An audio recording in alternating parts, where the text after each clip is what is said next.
Masih bersama saya Luana Yundaneva dalam Kompas Kediri. Saudara, jalur nasional yang menjadi penghubung antara Kabupaten Kediri dengan Tulungagung rusak parah. Ratusan lubang menghiasi jalan yang menjadi jalur utama tersebut. Belum adanya perbaikan membuat pengguna jalan harus waspada dan ekstra hati-hati saat melintas.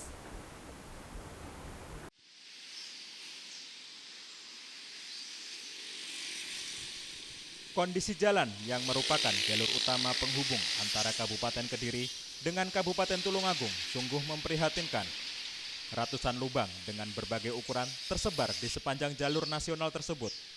Kondisi paling parah terjadi di ruas jalan Kecamatan Keras dan Kecamatan Ngadiluih. Para pengguna jalan yang melintas wilayah tersebut harus ekstra waspada dan berhati-hati. Beberapa pengendara motor terpaksa mengurangi kecepatan saat melintas. Bahkan, di antaranya harus keluar jalur untuk menghindari lubang besar di jalan raya tersebut.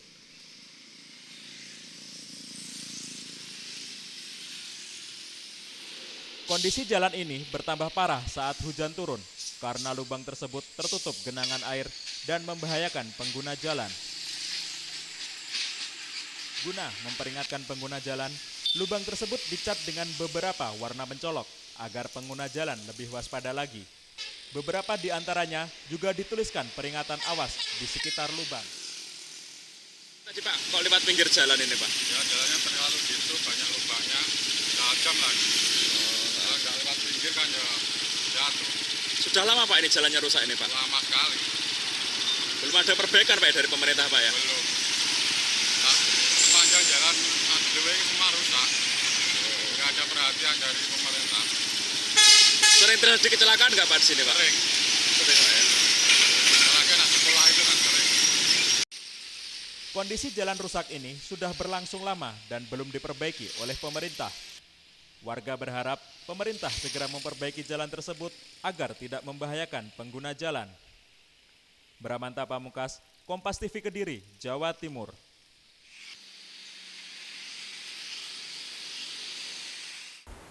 Sementara itu, saudara, masih banyaknya ruas jalan nasional maupun provinsi yang rusak menjadi perhatian pemerintah Provinsi Jawa Timur. Pihak Pemprov mengaku telah mengirim surat ke kementerian agar perbaikan jalan bisa segera dikerjakan.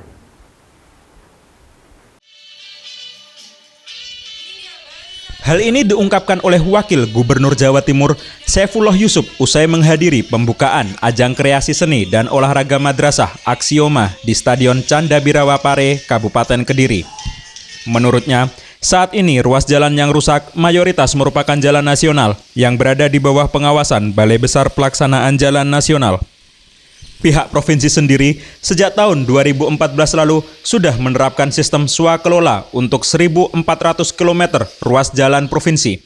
Dari jumlah tersebut, 86% masih dinyatakan baik, sedangkan sisanya mengalami berbagai kerusakan mulai ringan, sedang hingga berat. Saat ini Pemprov sudah menyiapkan dana untuk perbaikan jalur provinsi. Rencananya, proyek perbaikan jalan tersebut akan berakhir hingga bulan Maret mendatang. Sedangkan untuk jalur nasional, pihak Pemprov tidak memiliki kewenangan, namun Pemprov sudah mengirimkan surat ke kementerian untuk mempercepat proses perbaikan jalan nasional. Jadi kita akui, tetapi kita punya biaya antara bulan Januari sampai Maret gitu. Ini ada dana yang bisa kita gunakan secara langsung.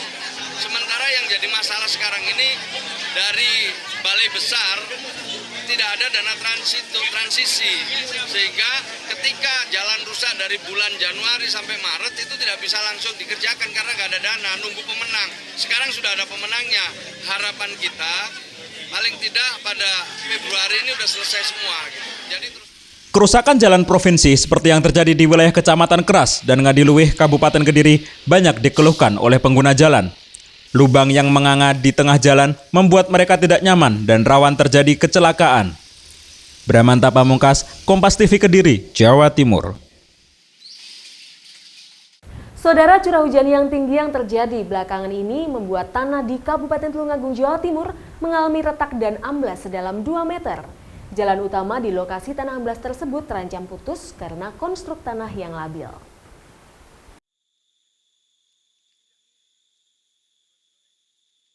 Retakan tanah sepanjang lebih dari 100 meter ini terjadi di Desa Tenggarjo, Kecamatan Tanggung Gunung, Kabupaten Tulungagung.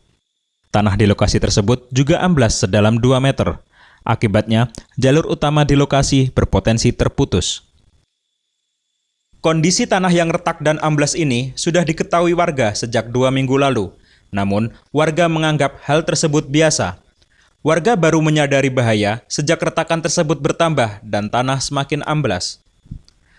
Kerusakan tanah ini juga mengakibatkan aktivitas 4 kepala keluarga yang berada di sekitar lokasi terganggu.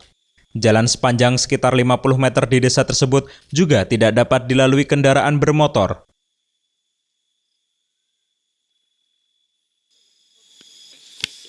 Pak, ini tanah retak ini sudah sejak kapan ini, Pak? Sekitar 2 minggu ya. 2 minggu? 2 minggu. 2 minggu ya, Pak. Nah, 2 minggu, permasalahannya kan hujan terus. Tidak ada hentinya, 3 hari kan berturut 3 hari 3 malam, berhenti 1 jam, 2 jam, hujan lagi. Berapa meter ini, Pak?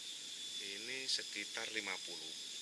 Dari tepi sini, tepi jalan sampai sana sekitar 50. Tapi kalau ke sana, ke arah selatan sampai sungai ya ada 100 meter lebih. Ini mengancam berapa rumah ini, Pak? Sekitar 8. Tidak banyak yang bisa dilakukan warga. Mereka hanya bisa menunggu hingga kondisi tanah lebih stabil. Warga berharap pemerintah segera memperkuat tanah dengan memasang plengseng agar tanah tidak semakin amblas. Bramanta Pamungkas, Kompas TV Tulungagung, Jawa Timur. Dan saudara, cuaca ekstrim yang masih terjadi belakangan ini cukup mempengaruhi harga kebutuhan pokok di pasaran. Untuk selengkapnya berikut ini daftar komoditas harga kebutuhan pokok berdasarkan sistem informasi ketersediaan dan perkembangan harga bahan pokok.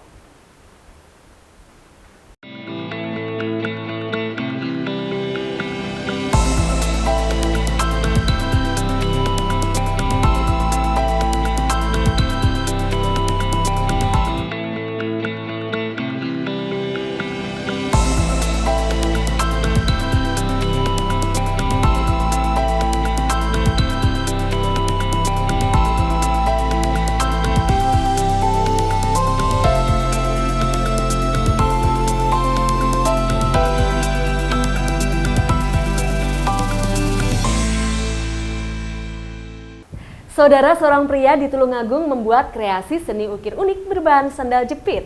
Selain unik, kreasi sandal jepit ukir itu memiliki nilai jual yang tinggi dibanding sandal jepit biasa. Anda penasaran? Berikut liputannya.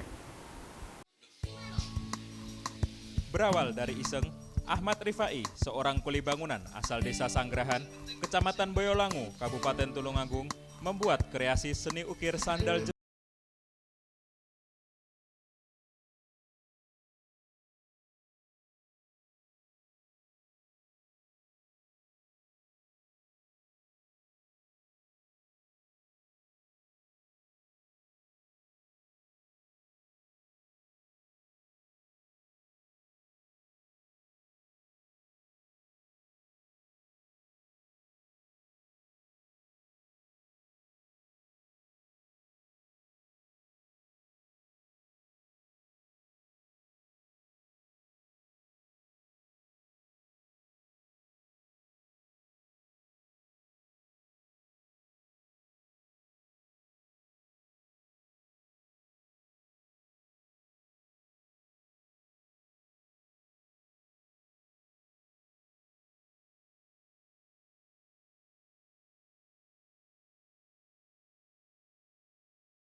Ini sandal ukir kan karena jarang ya di pasaran, sehingga saya tertarik ya karena sandal ini unik.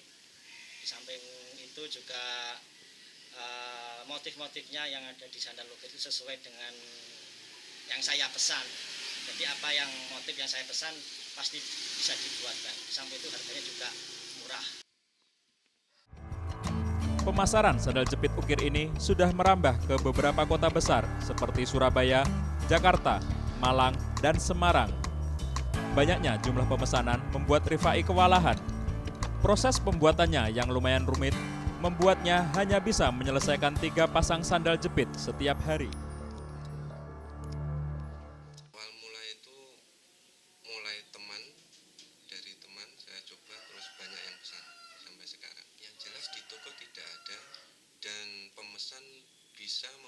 desain sendiri untuk diukir.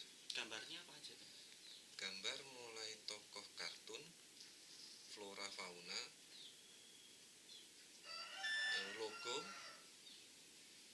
foto wajah, Bisa ya? bisa Mas. Selain bisa digunakan seperti sandal jepit pada umumnya, kreasi seni ukir sandal jepit ini juga cocok untuk dijadikan souvenir dan kado dengan harga yang terjangkau. Bramanta Pamungkas, Kompas TV Tulungagung, Jawa Timur.